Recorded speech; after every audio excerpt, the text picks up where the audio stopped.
नमस्कार देवियों सज्जनों, मैं मधुसैन आप सबका खैर मकदम करता हूं आपके अपने इस प्रोग्राम जिसका नाम है AMU स्टूडियोज के एपिसोड्स।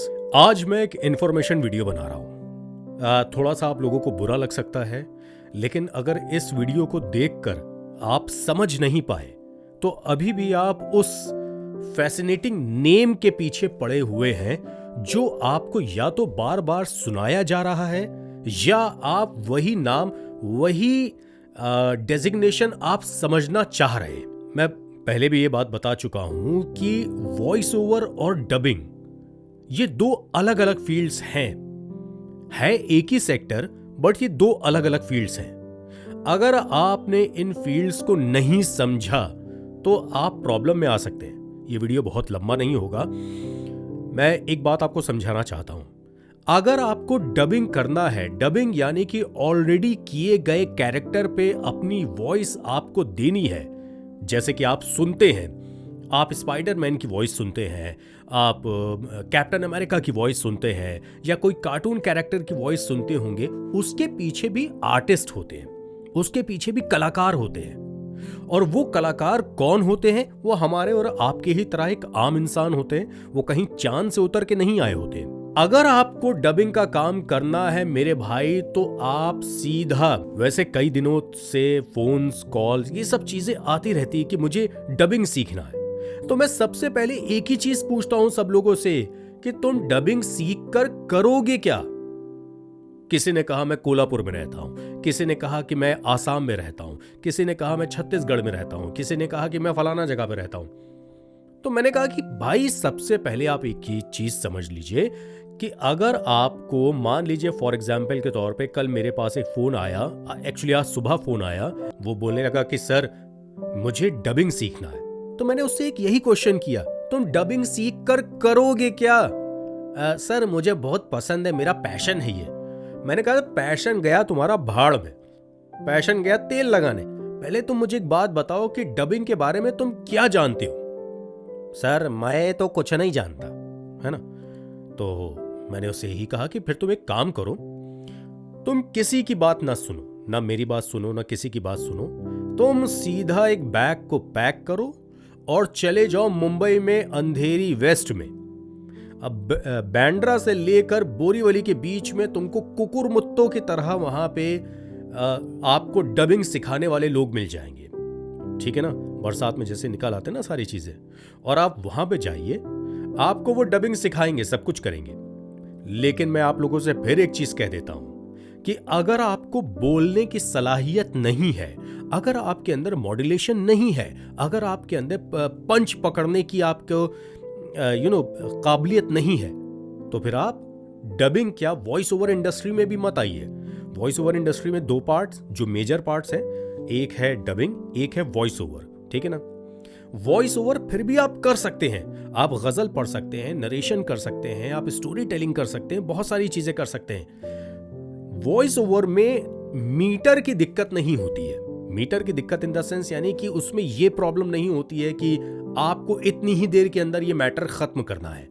आप अपना पंक्चुएशन उसके अंदर बना सकते हैं, आप अपनी चीजें उसके अंदर क्रिएट कर सकते हैं, आप अपनी टाइमिंग क्रिएट कर सकते हैं, अपना एक लहजा क्रिएट कर सकते हैं।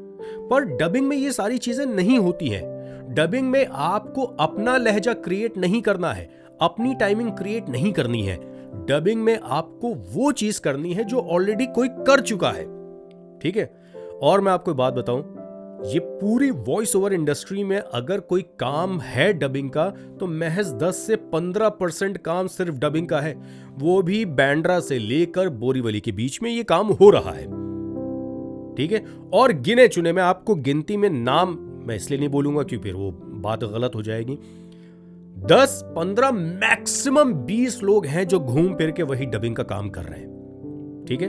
और वो भी कोई करोड़पति नहीं हो गए, कोई लखपति नहीं हो गए। तो अगर आपको डबिंग का काम करना है और आप जीरो से स्टार्ट करना चाह रहे हैं, तो आप डबिंग करना मत सीखिए। ये आपको बहकाएगी, आपको गलत रास्ते पर ले जाएगी और आप डीमोटिवेट होकर मोरल अपना खत्म करके आप वापस अपनी जगह पे आ जाओगे। आप एक्ट करना सीखो, आप थिएटर जाना सीखो, आप अपने रंगमंच में अपना टाइम बिताओ, वो आपको डबिंग में सपोर्ट करेगा। लेकिन डबिंग कभी भी आपको एक्टिंग में सपोर्ट नहीं करेगी, नहीं करेगी, नहीं करेगी। मैं आपको मैंने बताया ना कि 10 से 15-20 लोग ऐसे हैं जो नॉन एक्टर हैं, जिन्होंने थिएटर किया हो सकता है पर टेलीविजन फेस नहीं किया, जिन्होंने सिनेमा फेस नहीं किया, वो लोग डबिंग का काम कर रहे हैं। लेकिन अगर वो लोग आना भी चाहे, मैं लिख कर दे सकता हूं, कोई मुझे गलत कहे चाहे कोई भी कुछ कहे, मैं लिख कर दे सकता हूं कि वो लोग कभी भी कैमरे पे या फेस नहीं कर पाएंगे, क्योंकि उनकी सलाहियत, उनका आई कांटेक्ट चेंज हो चुका है। तो जितने लोग भी हैं वो प्लीज डबिंग सीखने के लिए मत जाओ। डबिंग एक टेक्निकल पार्ट है, डबिंग एक टेक्निक है जो अकेले नहीं की जा सकती है। तो आप किसी दूसरे शहर में रहते, वहां पे आपको कभी काम नहीं मिलेगा। लिख कर दे सकता हूं, डबिंग का काम नहीं मिलेगा। और डबिंग एक ऐसा फैसिनेटिंग नेम है जिसको इनकैश कराया जा रहा है। ये हो वहीं 2-4 स्टूडियो में रहा है, साउंड एंड विजन में हो रहा है, विजय स्टूडियो में हो रहा है, फिर उसके अलावा आराधना है, फिर उसके अलावा और 2-3 स्टूडियोज हैं जहां पे सारे काम हो रहे हैं। और वही घूम फिर के आर्टिस्ट है जो ये काम कर रहे हैं। वो क्यों कर रहे हैं? क्योंकि उन्होंने उस टेक्निक को, उस प्रॉब्लम को जो आम आदमी नहीं कर सकता, उस प्रॉब्लम को उन्होंने आइडेंटिफाई कर लिया है और वो लोग ये काम कर रहे हैं। तो अगर आप डबिंग सीखना चाहते हैं तो आपको डबिंग नहीं सीखनी है, आपको थिएटर सीखना है, आपको मॉड्यूलेशन सीखना है। फिर उसके बाद जब आप थिएटर वगैरह में करते रहोगे, 2-4 साल काम करते रहोगे, कैमरे पर जब आप काम करते रहोगे, तो क्या होगा, आपको क्यू पकड़ना आ जाएगा, आपको सांस लेना आ जाएगा, आपको वो तरीका आ जाएगा कि आप किसी भी चीज को, वर्ड्स को छोटा कर सकते हो, बड़ा कर सकते हो, एक लाइन को कितना मीटर के अंदर रखना है, ये सारे काम आप कर सकते हो। लेकिन आप पहले दिन से उठो और माइक पे खड़े हो जाओ, वो काम नहीं हो सकता। हाँ, वॉइस ओवर का काम एक ऐसा काम है जिसको आप अपने शहर से भी कर सकते हो, अपनी जगह से भी कर सकते हो, अपने लोगों के बीच में रह के काम कर सकते हो और पैसा भी कमा सकते हो, किसी जंगल में बैठ के भी काम कर सकते हो, क्योंकि उसमें किसी दूसरे की जरूरत नहीं है। बस बशर्ते आपको वो काम सीखना पड़ेगा, आपको वो पॉइंट, वो सलाहियत, वो क्वालिटी आपके पास में होनी चाहिए। देखिए, वॉइस ओवर सीखने के लिए आपको, वॉइस ओवर वो चीज जिसके पीछे मीटरिंग नहीं होती है, मीटर नहीं होते, diction, modulation, characterisation, techniques and technology. मैं बार बार चिल्ला चिल्ला के लोगों से यही कहता हूं कि अगर आप मुंबई में उस जोन में नहीं है, अगर आपने थिएटर नहीं किया है, अगर आपने रंगमंच नहीं किया है और आपने अगर ये चीज़ें नहीं सीखी हैं या उन लोगों के बीच नहीं रहे हैं जहां पे ये सारे काम होते हैं, तो आपको डबिंग करने से पहले आपको बोलना आना चाहिए, आपको सांस लेना आना चाहिए, आपको चकलिंग आपकी खत्म होनी चाहिए, आपके मुंह के अंदर जो सलाइवा बनता है ना, उसको भी होल्ड करना आना चाहिए, आपकी वॉल्यूम ऐसा होना चाहिए कि एक सांस भी जब आप लेते हो तो उसके बीच में जो एक गैप होता है ना, वो होता है कैरेक्टर बिल्डनेस। कैरेक्टर बिल्डनेस क्या चीज होती है? कैरेक्टर बिल्डनेस कहते हैं, क्या कहते हैं? कैरेक्टर बिल्ड करना क्या चीज होती है? डायलॉग में नहीं होता है कैरेक्टर बिल्ड करना, उस डायलॉग के बीच में जो गैप्स होते हैं वो कैरेक्टर को बिल्ड करते हैं। तो मेरे भाई, मैं हाथ जोड़ के आप लोगों से कहता हूं कि आप लोग इस गलत फहमी में मत रहिए। मेरे पास इतने कॉल आते हैं, सर मैं डबिंग सीखना चाहता हूं। एक्चुअली आपको कुछ पता ही नहीं है, ना तो डबिंग के बारे में, ना सिंक्रोनाइजेशन के बारे में, ना आपको इन सारी चीजों के बारे में। गलत धारणा लेके मत जाइए। आप एक्टर बनने जाइए, आप कैमरे के आगे काम करने जाइए, आप थिएटर करने जाइए, वहां से आप टाइम टू टाइम आप डबिंग करने के लिए किसी ने आपको बुला लिया तो चले जाइए। एक तो डबिंग इंडस्ट्री में पैसा नहीं मेरे भाई।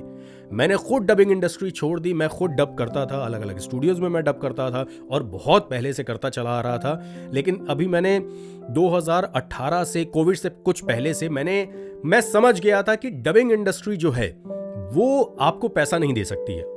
ठीक है, मैं लिख कर दे सकता हूं कि ये अगर जो डबिंग आर्टिस्ट हैं, जो मेरी बात ये जो सुन रहे हैं लोग, अगर वो पैसा नहीं कमा पा रहे, लेकिन वॉइस आर्टिस्ट, टेक्नीशियंस, टेक्नोलॉजी जानने वाले लोग आज सर्वाइवल मोड में हैं, सर्वाइवल मोड में है। ठीक है ना, वो पैसा भी कमा रहे हैं, अपनी फैमिली भी चला रहे हैं और उनको बॉम्बे जैसी घटिया जगह पे रहने की जरूरत नहीं है। एक फ्लैट 1 BHK का फ्लैट वहां पे 40,000 45,000 रुपए रेंट पे मिलता है। पागल हो गए बॉम्बे के लोग यार, इतना महंगा रेंट लेते हैं। खाने की वहां पे कोई टेस्ट नहीं है, पानी वहां का साफ नहीं है, जिंदगी आपकी घुटी चली जा रही है बस और ट्रेनों के बीच में। गाड़ी आप चला, मैं अपने 4 व्हीलर मैंने वहां पे रखी थी, मैं कसम से मैं आपको बात बताऊं, मैं तंग आ गया था। मैं महीनों महीनों 2-2 3-3 महीने में अपनी 4 व्हीलर निकालता नहीं था। मुझे कहीं जाना होता था तो या तो मैंने जो बाइक ले रखी थी मैं उससे जाता था, नहीं तो ऑटो कर लेता था, नहीं तो टैक्सी कर लेता था, नहीं तो मेट्रो और लोकल वाली चीज थी।